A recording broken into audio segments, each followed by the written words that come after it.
Wes Goldberg, we got an NBA Finals preview to get to, but a very quick trivia question for you on this cold open today.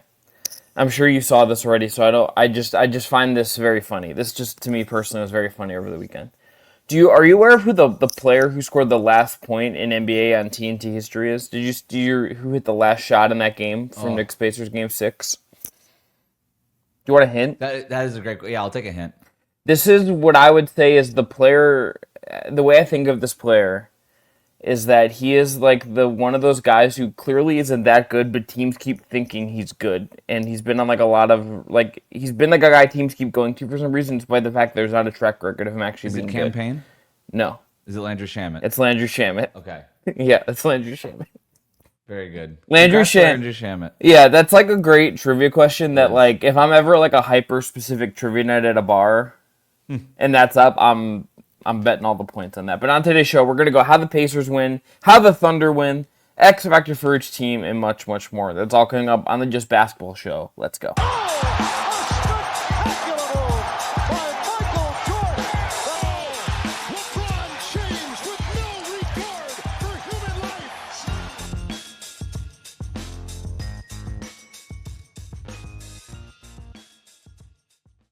What is up, everyone, with the correct microphone now? I'm Chris Manning. That is Wes Goldberg. If you haven't already, please subscribe, rate, review on your podcast platform of choice. Hit that notification bell. If you have not already, we're on Spotify, YouTube, Apple Podcasts, wherever you get your podcasts. Please subscribe, rate, review. And, Wes, we're powered by our friends at BetMGM. That's right. And if you haven't signed up for BetMGM yet, use the bonus code JustBasketball, and you'll get up to $1,500 in a first bet offer on your first wager with BetMGM. Here's how it works. Download the BetMGM Sportsbook app on iOS or Android. Sign up using the code JustBasketball. Deposit at least $10 and place your first wager on any game. You'll receive up to $1,500 back in bonus bets if the bet loses. Looking at Game 1 of the NBA Finals, the over-under for Game 1, Thunder Pacers, set at 231.5 points. That is a sky-high over-under. Yeah, I'm taking the under. I think I would take the under. It would not be crazy to take the over on that. No. Because of how fast both of these teams play. Yeah, the thing is that both defenses have like gears they can hit where I think some of these games could become like fast-paced, low-scoring affairs, which is like it could be weird to watch and kind of like frantic to watch. Yeah, the fourth quarter could be like a 20-19 fourth quarter after some high-scoring first couple quarters. But if you want to bet on the over/under or anything else, just use the bonus code JustBasketball when you sign up. Gambling problem, call 1-800-GAMBLER. Must be 21 or older to wager. Terms and conditions apply. All right, Wes, let's dive in. How the Pacers win. This, I think, is the biggest question of this entire series. The Thunder are big favorites in this series. I think that this is not new to the Pacers. They've been underdogs basically every playoff series. Excuse me. They are going to face an uphill battle here. I think this starts with Tyrese Haliburton for me because I was looking through some film. As listeners of the show know and Wes knows, I was in California last week, so I had a long flight back towards the East Coast. What I did on my flight for part of my flight from San Diego to Detroit was watch some Haliburton versus Oklahoma City clips using the airplane Wi-Fi. My other thing I did was watch Star Wars, which was easier to connect to. Shout out Delta really needs like for us it goes like NBA League Pass on the back TV. That would be great.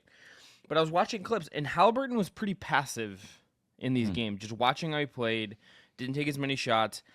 Haliburton, if the Pacers are going to win the series, can't really take his foot off the gas or like defer too much in this series. He almost has to force the issue, and I don't even necessarily, Wes, mean in terms of just getting buckets and taking a lot of shots.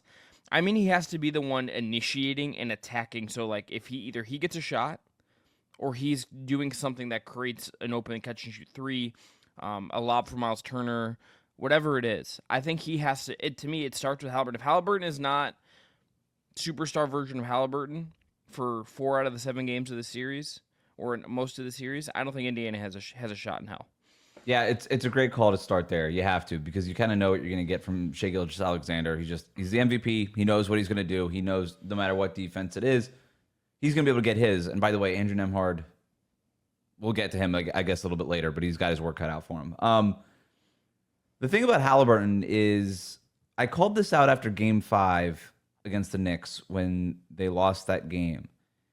And one of the things that stood out to me was how Jalen Brunson, when he got into foul trouble at the end of that game, it kind of bailed out the Knicks defense a little bit, because then they were forced to just go with only Karl-Anthony Towns instead of both Brunson and Towns at the end of that game. And you saw, and I texted you during that game, Chris, like, this was a weird fourth quarter for Haliburton. And you were like, what do you mean? And I said, well, he's just been really passive. He's not really forcing the issue. And I think what it was is that without Brunson out there on the perimeter, there was no weak link. There was nothing, there was no soft spot to poke at, to target, to drag into the action and then attack via pick and roll or whatever. And without that, I thought Haliburton lost his way a little bit offensively at the end of that game. You could see the same thing against the Thunder, right? The Thunder have Shai Gilgeous-Alexander, Lou Dort, Alex Caruso, Cason Wallace. Like, they have all these guys out there on the perimeter that Haliburton doesn't really have a soft spot to poke at. And Haliburton's insanely creative and ridiculously talented. And it doesn't mean, and what I'm trying to, when I'm saying this, I don't mean that Haliburton is just one of these sort of attack the mismatch guys and go to work. He's not like Harden or Tatum in that way, where it's just like he kind of just does this one thing and that's at a very high level, but that's really it. Haliburton can do other things, but even with that being said, his start point for most things is to find the weak link and attack that weak link and kind of go from there. So it takes him a little while to adjust, and I don't think he ever fully adjusted. The Thunder lost both games against the Pacers lost both games against the Thunder in the regular season. One of them was kind of close earlier in the year. The one in March wasn't close at all. Oklahoma City pulled away in the second half of that game. The Pacers led for the first quarter, but that was about it. So yeah, I think Haliburton's just going to have to find ways that he couldn't find in the regular season to attack this Oklahoma City defense that is, frankly, as we've covered here, Chris, better now than it was in the regular season. They have a better defensive rating. They're forcing steals at a sky-high rate. This Thunder defense has never been better than it is right now, which is a scary thing to think about if you're Haliburton on the other side of it. I mean, I was looking at the box scores. He took 6 shots in a game that they lost 120 to 114 the day after Christmas. He took 12 shots in the game they played in March. Those are the 2 games this year. Tyrese Haliburton is not a 6 or a 12 shot a game guy. He is, in the regular season this year, was 14 shots a game. That's probably higher in the playoffs. And I'm looking to see where it's at in the playoffs now. Playoffs, Eastern Conference Finals against the Knicks. He was at some of the basketball reference with some of this stuff is a little like they don't keep it consistent all the way down per game. He took 101 shots over 6 games. So let's do the math on that real quick. Like, that's a lot more than 12. It's more. Yes. It's 16 point. It's like 17 shots a game. So he's right. If he is like, if the Pacers are losing this in 5, if like he is 6-3, if he's in that like 6 to 12 range, or even like 12 to 14. If he's in the 6 to 10 range, they're losing it in 4. Yeah, this is like they're getting wrecked. There's not like they would take miracle games from Nembhard, from Nesmith, from Turner, from Thomas Bryant or something like for them. So no, this is good. This is good. So when the general thesis of this segment is how do the Pacers win the series, one of the things you're looking at, even more specifically than just Tyrese Haliburton, is Tyrese Haliburton shot attempts, and you think it needs to be the 16, 17, 18 range, is what you're saying? I think it does. I think he has to be like on ball aggressively a lot. I think, I mean, to me, like I think about the shots that are gonna like stretch in the Oklahoma City defense. I think that Haliburton, he hit one against the Knicks and went for it a couple times in the closeout game, even though he didn't make it. That like really elongated pull up 3 he will take. I think is one of the key shots of the series. If he can go to that regularly and get that off clean and make a good number of them, that's the kind of shot that can, I think, open things up for everyone else. And then, and for him, frankly. He took a couple of deep threes in the regular season against the Thunder, too. I think one of the things, without having that weak perimeter defender to go at, I think one of the things we'll see Haliburton do, especially in the half court, is try to pull the Thunder's big men into actions. And the obvious one would be Isaiah Hartenstein, just because he's the 5 and Turner sets a lot of screens for Haliburton. And I think matchup-wise, I think both teams play this straight up, at least to start the series. They'll have their centers on their centers. I don't think you'll see a ton of crazy cross-matching. There's no Josh Hart in this series to do weird stuff with. You could see the Pacers play off of Lou Dort a little bit, but even if they do, it'll be Haliburton on Dort, and they're just going to hide him there anyway. So I think most of this will be played pretty straight up. That said, that should open up that pick and roll for Haliburton, and it'll be interesting to see how the Thunder defend that action. Are they going to blitz? Are they going to switch? I don't think they're gonna switch I think they'll try not to switch because they're so comfortable with their defenders, and they've been pretty comfortable even having Hartenstein switch out on those pick and rolls onto the ball handlers. But Haliburton's a different kind of ball handler, right? And we saw Haliburton do a lot of work against the Knicks when Mitchell Robinson played drop. So if Hartenstein's in that drop or he's not even coming up all the way to the level, Haliburton's going to get those pull-up threes quite a bit, and he's going to have to make a lot of them, and he's going to have to make a lot of them early to start affecting the defense, to your point. Yeah. Who else in this series do you think has to be big for them, Wes? If we're thinking about players, like actually just performing, who's like number 2 on your hierarchy? Okay, yeah. And I actually think could be a really big series. I think this is actually, in theory, a really good series for him. I don't suspect Jalen Williams and Chet Holmgren, the two guys that I expect to see defend him first, really have enough to really slow him down. I think that I'd be curious to see, honestly, in some ways, if they shade like the help defender more towards Siakam than they do to Haliburton, and just say, hey, Kayson Wallace, Dort, whomever it's going to be, Caruso when he's in the game, you're going to take Haliburton, and like we kind of trust you more or less like to handle that. And I wonder if Hartenstein in help, for instance, or the other big on the floor, or one of the other wings is the one shading towards Siakam when they're in a half-court setting. And in transition, it's key. If the Siakam can get out in transition a lot in the series and just wreck in transition, I think that's one of the ways Indiana's going to need to gum up points, because he's either getting to the lane or he's getting fouled, like I think repeatedly in those situations. Yeah, so your point about the help on Siakam, when he's got that ball in the baseline or in the low post, I mean, it's closer quarters. It's easier to help there than it would be out on the perimeter where Haliburton's going to be most of the time. And then also, I don't know that I would anticipate that the Thunder, they'll do a little bit of everything. So first, got to say that, right? They'll even throw in some zone every once in a while. They're going to do a little bit of everything. But their base defense, I think, will be, let's defend Haliburton one-on-one and not switch those actions. Even if it means that somebody like Chet or Isaiah Hartenstein gets burnt by Haliburton one-on-one, we're going to live with those every once in a while, because what we don't want to do is start rotating behind it, and then that's going to open up all those windows for Haliburton to just carve us up. Right? We don't want to turn our defense into a blender, because that's when Haliburton really thrives, and we can't let that happen. So we're just going to have to defend him one-on-one for the most part. Again, they'll throw some different things at him, but I think they're going to start this series trying to guard him one-on-one. Yeah. But to your point about Siakam, I don't think that's going to be the case with Siakam. Siakam's a good passer. He's not a great one. I shouldn't even, he's not Haliburton, right? He's not Jokic, but he can make the right pass. He's a really low turnover guy, which is really important.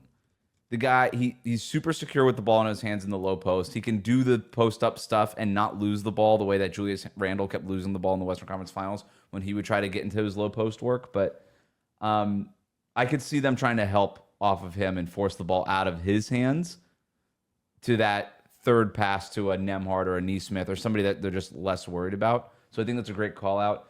But to me, for the Pacers to win this series, Siakam has to be the third best player in the series, right? It's going to be Shea and Haliburton as your top two players, and Siakam just has to outplay Jalen Williams, and he has to outplay Chet Holmgren, which he is fully capable of doing. Yeah, I think I would actually, if you ask me who the better player is right now between Siakam and Jalen Williams, most people I think would just say Jalen Williams. I think that's tougher than. I have to think about it, and there's a lot of nights where Siakam looks like the better player. I think it's Siakam right now. I think he just has a more complete resume for most of the year, and I think a track record of it. Yeah. And I think there's honestly a world, West, where he is the third best player in the series, and it might not matter, which is, I think, the scary part of this. It's just Oklahoma City might just be that good. It's almost like default. You need him to even have a chance. You need him to be your third best player, but by no means does that get you through. The other part that's interesting about Siakam is that Chet Holmgren is probably going to be his main defensive assignment to start the series. And Holmgren was really good on Julius Randle, I thought, in the Western Conference Finals. Siakam's not as strong as Randle, but I thought Randle had a hard time with Chet's length in that series, where Chet can kind of just put his arms over him like an umbrella and just say, hey, you can't pop this lid open. Siakam's obviously longer and bigger and a different kind of athlete than what Randle is, and I don't think that Holmgren's length will bother Siakam quite as much. Siakam's also obviously a much more proven playoff performer. But Holmgren has not played the Pacers this season. He was absent for both games during the regular season, so we haven't really seen that look. They went with Jalen Williams against Siakam quite a bit, Lou Dort against Siakam quite a bit in the regular season. But I think they'll play it straight up. They'll have Holmgren start the games against Siakam, and then we'll see where we go from there. But I think this could be a situation where Siakam cooks a little bit. Curious to see too if they like at some point try the Caruso thing and just say like we'll put a really pesky small strong guy behind you and like dare you to attack that, and like they did against Denver. Why if you did it against Jokic, you might try it against Siakam is my theory of the case there. The other part I think about this series, Wes, is in terms of like efficiencies, in terms of just like if there's a stat to me that tells me Indiana's winning the series, if they're like upper echelon, if they like are outperforming Oklahoma City in transition scoring and are like as efficient as you can be there, probably outperforming where they've been most of the year, I think that's the indicator that they're in the series. I think if that looks right, if that looks like a situation where they're scoring well in transition, they're scoring off of turnovers, they're pushing off of live rebounds, if those are kind of areas you look at and say, okay, Oklahoma City is getting beat here and the Pacers are winning those kind of micro battles, I think that's a sign that I think they have a chance to actually pull this off. I think a lot of we're going to talk about matchups, and you're going to hear a bunch of preview at podcasts and read a bunch of stuff about the matchups in this series. The matchups might actually matter less in this series than in any other NBA Finals I can remember. Yeah, because I agree. This is going to be not as much of a half-court game. Both of these teams want to get out and run. Everybody talks about the Pacers' pace. The Thunder actually have a higher pace in the regular season than the Pacers do. That's mostly because they turn you over at half court, and it's sort of masked, I think, by how SGA. You don't think of SGA as like a fast-paced guy. At least I don't. You think of him as this methodical footwork, and he is foul guy. But then everybody else on the Thunder is the fast-paced guy. So it balances out. And again, it's just they're traversing half the court at a time instead of the full court, which is a big reason why their pace is so high. Yeah. In transition in the playoffs so far, Indiana is out for this corner of the clean in the glass. They are adding 4 points per 100 possessions per transition. The average in the playoffs is 2.6. Right. So they're at 4.1. Do you want to guess where Oklahoma City's at? Like 8? They're at 5.6, which that is nearly a full point better than any other team in the playoffs. Yeah.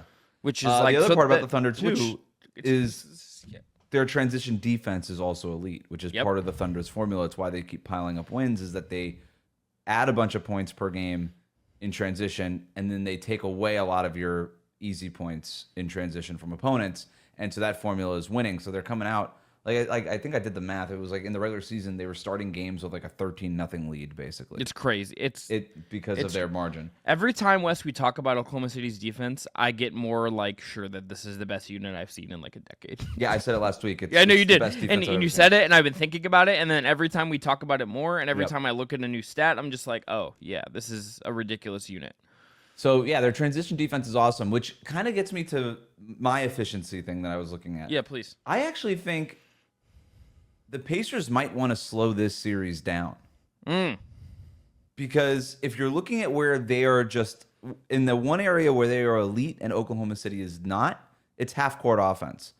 The Pacers have the number one half-court offense in the league in the playoffs, according to Cleaning the Glass. And the Thunder, as we know, are not that. They have one of the worst half-court offenses. And as we saw against Denver, and even at times against Minnesota, when they're in the half-court, they can get in the mud quite a bit.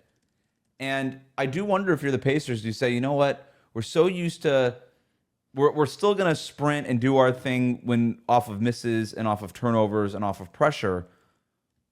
But in the middle kind of murky parts of this series, we might be better off actually slowing things down, getting a good shot, keeping possessions a little bit lower, and just making sure that the Thunder have to play off of a make. Because we have an elite half-court offense. Now, they have elite half-court offense, especially in the playoffs, not against the Thunder's defense. So maybe not all this is moot, but I think it'll be something that they at least experiment with in the first couple of games, is saying, okay, is our half-court offense really what it looks like against the Knicks, against the Cavaliers? Is it going to be the same against them, or at least close to it against this Thunder team? That to me is going to be really interesting, and Haliburton, how he operates the pick and roll and all the things we were talking about before is going to be a key part of that. This is a great Rick Carlisle series, I think, yeah. in terms of, like, I think Dagnall's been a really great coach. Don't get me wrong. This is one of those series where if Indiana has maybe an advantage here too, it's like, to your point, does Carlisle look at the series and, like, what levers does he pull? Does he pull to slow it down? Let's play in the half-court series. Limit risk, right? Like, limit risk, trust our guys to make some more decisions and organize it. Now that you're saying it, it sounds like he definitely will not do that because Carlisle loves to lean into what they do really well and their identity, and it's what has made him and Haliburton and the Pacers so special. But I don't know. The coaching battle to me is really interesting because, again, I think most people would say, "Oh, well, Mark Daigneault, reigning Coach of the Year, last year's Coach of the Year." He's obviously Rick Carlisle is one of these anonymous coaches that nobody really thinks about. Like everybody's, "Oh, Daigneault's obviously the better coach. Look at his sidelines out of bounds plays that are always go viral on the internet." Yeah, Carlisle's an awesome coach. I think this is way closer to a tie, and there have been very few games. I can't recall a game in these playoffs that Carlisle has been outcoached. No, I mean, to this point, Daigneault was outcoached a couple of times against Adelman, and I think in the second round. Yeah, I'm not even trying to take anything away from Daigneault.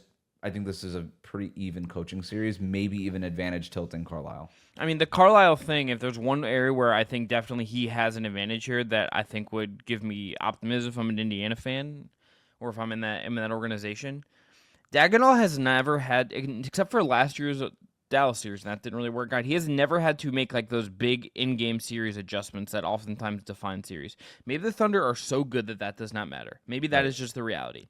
But Carlisle has done that. He has a track record of like a long, long time of doing that, including winning a championship. And he's just in the playoffs like most every single year. He has been through this before in a way that I think is an advantage when it comes down to it. Can I point out one other thing about the half-court offense? Please. One thing that the Pacers are going to have to do, and I think this is going to be a really interesting battleground to watch. We talked about this a lot in the Minnesota series. The Thunder give up the most corner threes in the league, and they do it strategically, right? It's not a mistake. They do it strategically. They're going to let you take that. They're going to give you the corner shot, but they're going to close out so fast. They're going to cut off those driving lanes, boxes and elbows. They're going to close off the driving lane. They're going to force you to give it up. Even if you touch the paint, they're going to force you to give it up and spray out to a corner, and then they're going to close out with their athleticism and their length, and they're going to contest that shot anyway.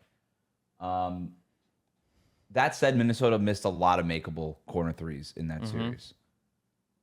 The Pacers are making 47% of their corner threes in the playoffs. Number one in the playoffs. That is a crazy hot mark. And the worst thing that can happen for the Pacers is a regression to the mean in the NBA Finals, which is totally possible. I think about what happened to the Heat in the 2023 Finals, right? They just were scorching hot from three-point range throughout the entire Eastern Conference side of the bracket. They get to the NBA Finals, can't make a three-pointer. But if the Pacers are also a much better offense than those Heat were, and they have a lot more better shooters. So, the Pacers are going to get open threes in this series, at least to begin this series. And if they're making a ton of them, that could force Daigneault to adjust his defensive scheme. And to your point, Chris, it might not matter. They could adjust the defensive scheme, and they say, well, that one didn't work, but we're so freaking talented defensively that we could basically just do any scheme and still wipe all your stuff away. And that's probably what happens. But if the Pacers are going to win this series, they're going to have to keep making a crazy amount of those corner threes and steal one of these first two games in Oklahoma City and make them pay for it. Let's go to Oklahoma City's side of this, Wes. Okay. How do they win this series? Do their thing, right? Just Shea plays like an MVP. Their defense keeps beating up guys like a Rampage video game, and they That's good. And they just do it, right? Like that's it, right? If the Thunder are themselves, I think they're winning the series. Not to like tilt our hand. said. We're gonna get to predictions, but it's like if they just are themselves, I think you said it more fun than I did. So don't like this was a defense that was like 7 points better per possessions than the league average in the regular season. That's absurd. In the playoffs, as we've said, I think a lot now, it got even better. Like, just an outrageous unit that is firing on all cylinders. They don't have any really injury concerns that we know of. Whereas, like, you're worried maybe a little bit about Nesmith and just more wear and tear on the Pacers side. Everything is, like, leaning in the direction of that if they are just themselves, that they should win this. Like, I don't mean to oversimplify this, But when I think about the series, it's like if the Thunder play like themselves and SGA is good and their defense remains like elite, they should win this. Yeah. I'm gonna check the markets right now, but I think they should be. Oh my God, they're crazy favorites. Yeah, you could pull up the number, but in the last game that they played in March, Shai Gilgeous-Alexander scored 33 points on 10 of 23 shooting, and he went 10 of 12 from the line. And I think this Pacers defense has gotten to be pretty good, especially because they can do the thing that the Thunder do in terms of applying pressure, full court pressure, half court pressure, and turning you over and scoring off of that. They don't really have a great answer for Shai Gilgeous-Alexander. They're going to start, I think, at least with Nembhard on Shai, because that's what they've done the last couple of years. That is a tough matchup for Nembhard. Gives up a little bit too much size, a little bit too much muscle, and Shai just seems to have his way with him. And Shai kind of has his way with everybody, but Nembhard fouled him 4 times in their last meeting. Shai's going to get to the line. Nembhard's a foul trouble guy anyway. He tends to foul a lot anyway. It's a tough matchup for him. They'll dabble with Nesmith. Nesmith and Mathurin, I think, are going to have to see time on Shai in this series.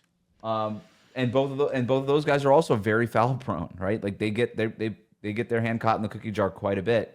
And Shai is obviously an expert at drawing those fouls and selling those fouls. So yeah, I think Shai's gonna, as long as Shai Gilgeous-Alexander just hits those pull-up long twos, gets to the basket, just does all the Shai Gilgeous-Alexander things that have made him the MVP, man. I don't think that the Pacers have a great matchup for it, which is why I think, do we see a little bit more zone defense than we usually do from the Pacers in this series? I think that could be another option for them where they just really, really, really collapse the paint. And then that could open things up for Jalen Williams. I think this could potentially be a really big series for Jalen Williams. This is a minus 700 Thunder favorite in the series. They are, while they're Indiana's plus 500. Honestly, like betting perspective wise, like Haliburton, who's like plus 625 at BetMGM to win Finals MVP, like that play plus, like if you're making like a long shot play, like the value is on the Pacers to just pull this off. It's obviously plus 500 for a reason. Like it's not especially likely. I think the other way I think the Thunder pull away, Wes, would be the Chet and Hartenstein versus Turner battle. Turner's the one big in the series in Indiana that I trust, right? Yep. They got like key stuff from Thomas Bryant to close out the Knicks. Obi Toppin had some really nice moments. I don't think those are the opportunities for those guys are going to be there in the same way here. They need Turner to have like a really big rim protection series. I think in verticality, maybe channel some Roy Hibbert energy to defend Shai at the rim at certain points. Mm-hmm. And I think he's going to need to hit threes. I think he's going to need to be a pick and pop like release valve for them at times in a way that he hasn't been a high volume scorer in these playoffs really. But I think this might be a series where like Turner has to kind of tap into some of that while also being the rock on the defensive end when things are in the half court, and he needs the one protecting the rim and responsible for everything kind of flying into the paint again from the Oklahoma City side. Yeah, and we saw the Thunder play one spread the floor big in the playoffs, and it was Jokic. So I am going to just break right here and say I am not comparing Miles Turner to Nikola Jokic. But when they did play the one spread the floor big, that was the one offense that gave him the most problems, right? They had nothing. They had no problems against any of these other they had no other problems against these other offenses. But Jokic figured some things out, especially by standing at the 3-point line and spreading out that Thunder defense. Miles Turner could do a lot of those same things. So if Turner's active as a pick and pop floor spacer guy, that could be a huge thing. But that's another. The other thing is, even if the Pacers starters play the Thunder's starters to a draw, which does not seem likely, but let's just assume that they do, right? That Thunder bench is going to outplay the Pacers bench. Yeah. And Thomas Bryant is going to get torn up in this series. What's his face? Tony Bradley is injured. Jarris Walker is out for the first 2 games, so he's not really even an option to go small ball. I could see them going heavy minutes on Turner, Obi Toppin, and Pascal Siakam. Those might be their 3 playable bigs in this series. Yeah. They'll try Bryant early. It's not going to work, and Carlisle will make the decision. Yeah, this is not Thomas Bryant's series. We're probably going to have to rotate between these 3 guys. Indiana might get down to like 7 guys in total they feel good about in this series. Yeah, what do you got, like Toppin and Shepard? Or McConnell? It's like the 7 guys you're probably looking at are Haliburton, McConnell, Mathurin, Nesmith, Siakam, No, I mean Turner. if you got Mathurin, McConnell, and Toppin, that's 8. Oh, so I'm saying it's 8 max. Right. Yeah, I think it's 8 max. And then It's gonna be weird for. I think the young the, guys are gonna be really interesting too. Like Mathurin. Matherin's a huge wild card to me in the series. Where if you told me like there's certain games where he is crazy early and they can't play him because he's just out of control, wouldn't be shocked. Yeah, it's almost like if you're Carlisle, do you just tell Mathurin before the series even starts? It's like you're only playing in the home games. You know, but you got to try him early. You have to, and he's got the athleticism to run with this Thunder team. Especially if Neesmith is still banged up and limited, right? And he didn't look right at the end of that series. I think you have to try Mathurin. Let's go to X factors for each team. Okay. Let's start with Indiana. I think we've hit on I think Turner's a good call. I'm just going to throw out TJ McConnell for this for just one bit here because I think I don't know how many minutes he'll play. Is it 12 minutes a game? Is it not a lot? I think that's probably likely. But can he just do the TJ McConnell thing of creating like 6 points out of like crazy full court pressure steals? Can he do that a couple times in a close game and to tilt the game and like that kind of help tilt things in their way? I think I say him just because Wes. I think if Indiana is winning the series, they're going to need like random. We're going to look back and say there's a lot of little, seemingly small plays that added up over the series, and they kind of like snuck things out here and there. And I think McConnell was kind of is their chief chaos agent more than Neesmith. I think more than Mathurin. I think that's like their chaos agent in the series just because of the pressure he's going to put up. And if you told me he pickpockets like Kason Wallace trying to bring up the ball here or there, wouldn't be shocked. Yep. It's a good one. I'll go Nembhard. He has to be so good in this series, specifically defensively. Or you could also say Neesmith, but one of those defensive wings, if they can just make life difficult for Shea, it really feels like that's the only way to narrow that margin for error a little bit in this series. So I'll go with those guys. Oklahoma City, who you got? I think it's Jalen Williams because they like, especially those like 3 to 4 minutes in the second and fourth quarters where they'll go without Shea and they'll play Jalen Williams as the head of the snake on offense. And they'll just run pick and roll with him and Hartenstein or him and Chet or whoever's out there. And Indiana's going to play drop in those situations. And Jalen Williams, when he's had that pull-up 2 going in these playoffs, right? He's been really good with that pull-up 2. That pull-up 2 is going to be there. And I think there's going to be a lot of long 2s out there for Jalen Williams to get to. And how much of those that he makes, I think could be really huge and could potentially just could lead to some blowouts here. I don't know, but like if Jalen Williams is playing that drop and making and punishing the Pacers for it, I think that could be a huge swing factor.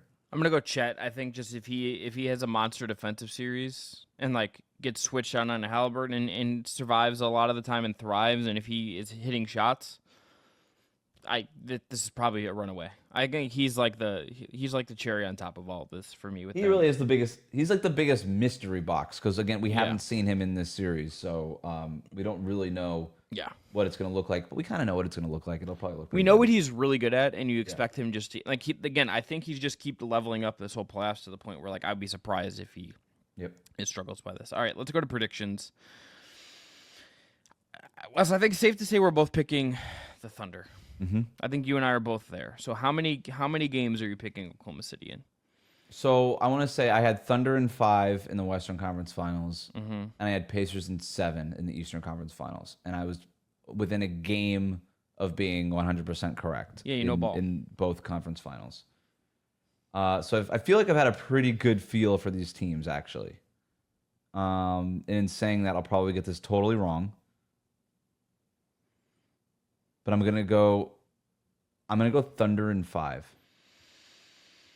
This feels similar to me as last year's Celtics Mavericks final. But there's definitely a lot of stuff that you liked from Dallas's side.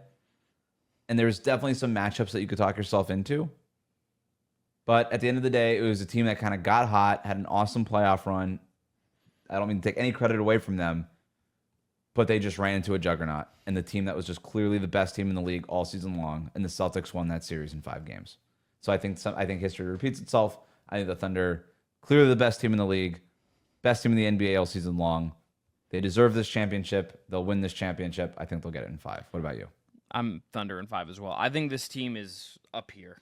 Yeah. This team is here. It is well beyond where you're seeing me extend my arm. This team is just better. Indiana to me is one of my favorite stories of the whole year, if not like my favorite story, just because they've kind of outperformed at every instant. There's something really real there that I love. I hope they continue building on this. I think that would be great. I think it makes the East much more interesting going forward if this team feel like kind of is rock solid among the Clevelands and probably a retooled Boston and everything else. Like this is a team that could make the finals again next year, and I don't think that's out of the question, right? Like I think they're that poised to kind of continue to build on this if things keep going right there. But OKC, by every way I look at it, based on how they've run through the playoffs, based on the numbers, based on the way they play, based on how I think they've defended Haliburton in the matchups so far this year, plus you're adding in Chet into these matchups now, as this isn't like a role player that you're not sure how they're going to fit and the coach might overuse. This is the guy that you just expect to fit perfectly into whatever they're going to need to do. It makes them better. They should win this year. I think Indiana's going to get one game at home. I think Oklahoma City is winning this in 5, and I think it comes out pretty dominant. I think this might be like they win each game by like 8-12, kind of somewhere in there. Which in the NBA Finals, that's a big margin. That is a big margin to kind of just have pretty clean wins for the most part, I think. Indiana has, again, outperformed and overcome this whole run. I think that's dying here. I think OKC is just too much. Can I ask you for one prediction before we move on? Yeah, please. Who will be the most famous celebrity spotted at one of these games? In Indiana and in Oklahoma City? That's a rude question. Like the most famous Pat McAfee. Yeah, the most famous Pacers fan is probably Pat McAfee. Caitlin Clark made an appearance. She's injured, so she's got to be. She's got to be at some games as long as the FIBA even schedule though, aligns. yeah, I mean, by the time they're back in Indiana, I mean, she can go to Oklahoma City for one of these games. That would be cool. Here's the thing: you're going to see someone that is just like randomly there. Like Travis Scott's probably just going to be at like one of these games. Okay, fair enough. Okay, most famous celebrity who gives a shit. It's right? probably Mac. And the answer is McAfee. If Caitlin Clark and McAfee are there, Clark is the bigger celebrity. Famous Oklahoma City Thunder fans. Bill Hader. I just Googled it. Bill Hader doesn't like being in the spotlight, though. Right. That doesn't seem like his thing. The Pacers will bring out, McAfee. Mike Epps is a big Pacers guy. He'd be out there. But we're not getting any Timothy Chalamets, I don't think. Yeah, they need I mean, there's no one like Chalamet. Orange jumpsuit and Tim's for Game 6. Mm-hmm. With sunglasses that only like celebrities can pull off. Is the Oklahoma City / Indianapolis version of Timberlands just like hey dudes, or I think it's like work boots. Work boots. I think just it's like work real boots. work boots. Yeah, not, I think not like Tim's. Yeah. Like the cat work boots or something. Yeah, I'm also betting I bet you McAfee is like bringing people with him to some of these games would be my guess. It's like if Triple H was at like an Eastern Conference Finals game, if Triple H is in the NBA Finals game, would not be surprised. Peyton Manning? It's a good call. I mean, Larry Bird probably could be at one of these games, you would think. Yeah. The NBA's got to be giving tickets, like begging, just please, anybody, show up. There will also definitely be, I will make this prediction, there will be a random European, now the European soccer season is over, and this is like their break window. There's going to be like a random Real Madrid player who I'm like, hey, Wes, like Vinicius Jr., so you're going to be like, who the fuck is that? I'm like, Wes, this is more famous than any single person that is otherwise at these games. That will be exactly the real who that answer. is. Okay, You're assuming Vinny. I don't know who that is? You're not a soccer guy, I don't want to assume. I'm a Liverpool guy. Oh, good for you. I didn't know this. We're learning new things. Congratulations on a title. I love that for you. Did we win? I don't know. I actually have no idea who you were talking about before. So he plays for Real Madrid, Brazilian. He's very, very good. There's like a flux of NBA players who are European soccer guys who just randomly come to games. I think like Rodrigo, who's like another Real Madrid Brazilian, was like at a random game in the play. Like you will see like a random like European soccer player there. Oh yeah, Liverpool hat. Look at you. That's a good hat. It is a good hat. I have a Tampa Bay Rowdies hat on right now. Instead of Florida. Is that minor league? That's like USL. I think I bought it at an airport because it looked cool, and my dad lived in Tampa for a long time, so I just buy random hats. I was in Tampa this last weekend. We should do the podcast. Yes, but the answer to your question is Pat McAfee. Mm-hmm. All right, more likely West to finish this up. We're picking the Thunder. We got 2 teams eliminated. More likely to break through to the finals next year, the Wolves or the Knicks, and I'm going the Knicks. Yeah, this is a no-brainer to me. It's the Knicks. The there's East is going to be weak. There's also just one other obvious reason. I think both these teams could be like a crazy trade team this summer. We've talked about Durant on the Wolves. The Knicks are a Giannis possibility, and if they roll in next year with Brunson, Giannis, Towns, they're probably the favorites to make the East, to make the finals out of the East. Yeah.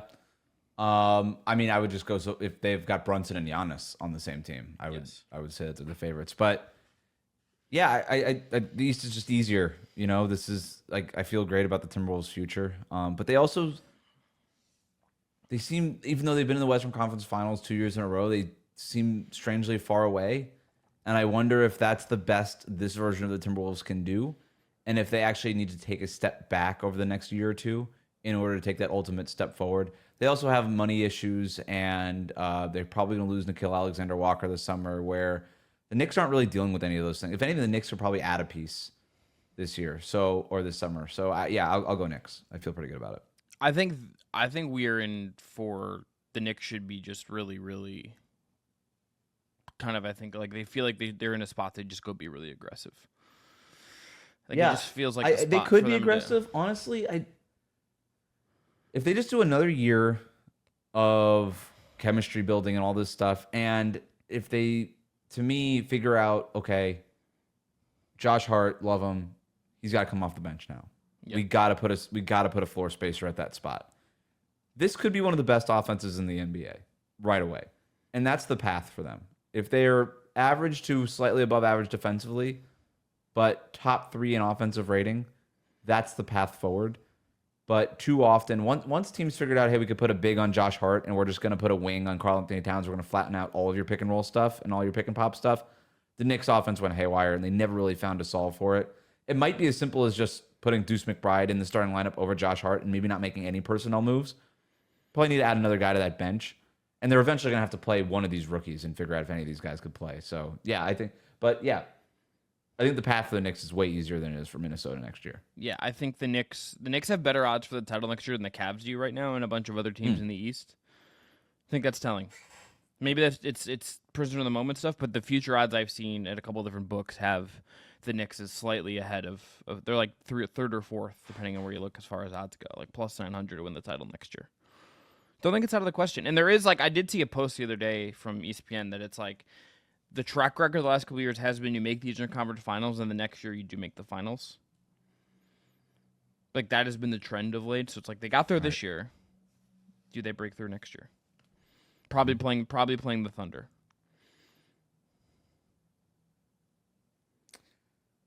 I just asked ChatGPT to make 5 bold predictions for the 2025 NBA Finals. Oh, do you please. want to hear what ChatGPT has? Yeah, let's go ChatGPT. Thunder sweep the Pacers 4-0. Not out of the question. Haliburton averages a triple-double. Okay. High usage rate. Are the Pacers winning if he does that? No.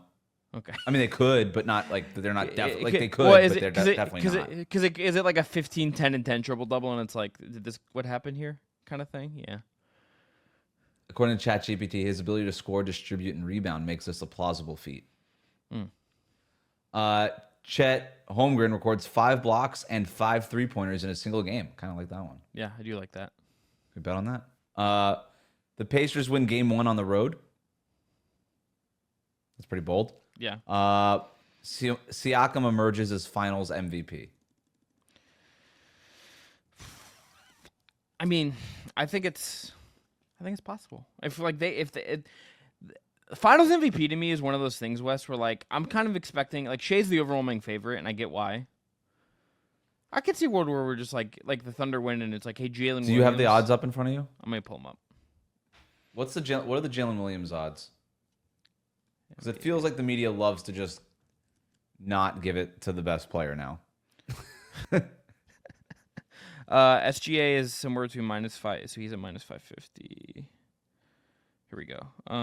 Okay, SGA is -600, depending on what book you look at. Haliburton +750, Siakam +1600, Jalen Williams +3500, Chet Holmgren +8000.